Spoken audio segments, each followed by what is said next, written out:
Oh yes, we're dealing once again with the Ministry of Social Justice, which is obviously one of the problems we have in the country, global, and even specifically in our churches. I want to describe the obvious defined words like prejudice. Prejudice refers to negative attitudes towards other people based, listen to this, based on faulty and inflexible stereotypes. You now have created an attitude. I know, guys, I need you to bring this at home. I know that in our churches specifically, I'm a member at Brixton SDA Church. I know that specifically we are divided according to different cultures and whatsoever. And when we sit down as this other culture, we believe that this other culture is not good for us.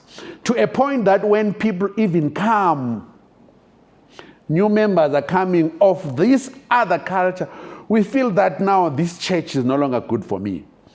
And it's specifically you are taking it from wrong mental representations based on heresy or based on what the other person did who more or less represented that culture.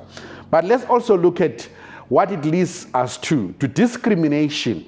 Whereas prejudice refers to people's attitudes or mental representations, discrimination refers to the behavior manifestations of that prejudice. We start having a behavior. What is a behavior? Now you can easily say, I cannot have lunch with this person. I cannot sing in a choir with these people. Now you are manifesting that attitude which you have towards the people of another culture. I can't do anything with them. To a point that some people have moved their memberships from one church to another because the day when they took their statistics, they realized that this church is now infested with a lot of Xhosa people, with a lot of white or black people, with a lot of Shonas, with a lot of Ndebeles, and then they decided to move. That is so, so dangerous. We can stand up and say, we want to breathe. But if we are not able to look at the person seated next to me and say, this one is a child of the living God, we haven't started. And the common one above everything, it's racism. Unfortunately, I come from a conference which is of, let me say, the way how people define race is all about black or white or Indian, whatsoever. I come from a church, Northern Conference has got all these races. And we are still struggling to worship together because of color of the skin, which has got nothing to do with the way how I think, the way how I reason. It is just but the color of my skin. God created me to be beautiful in this brown skin, and because of that creation of God, you already cannot deal. I have solutions for you. You know, I used to like my previous pastor, Messian. He used to say during the nominating times, when you know that you come from a multicultural church, you are afforded the opportunity to go to nominating, to be part of the nominating committee. Be intentionally, have the will to have representation of all the cultures. Decide and say, if we need 10 elders in this church, how many groups do we have?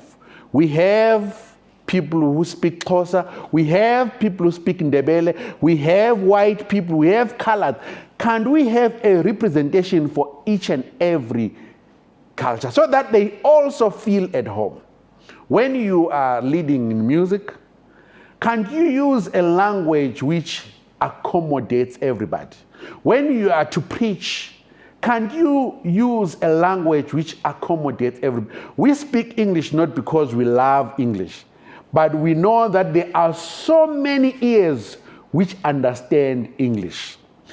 When you are in that setup at church, Can't you look for a brother whom you do not know and be intentionally thriving to understand their culture so that you can embrace them?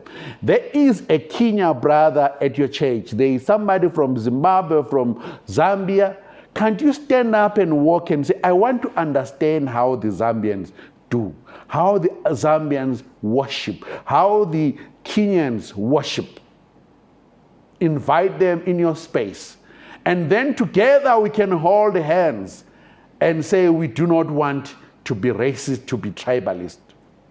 To our black brothers, to our white brothers, intentionally create friendship across.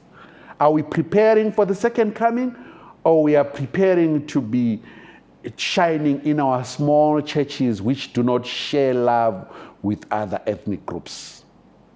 I wish that I can repent myself and start loving other brothers and looking at them with this eye which says, you are my brother, not only my brother.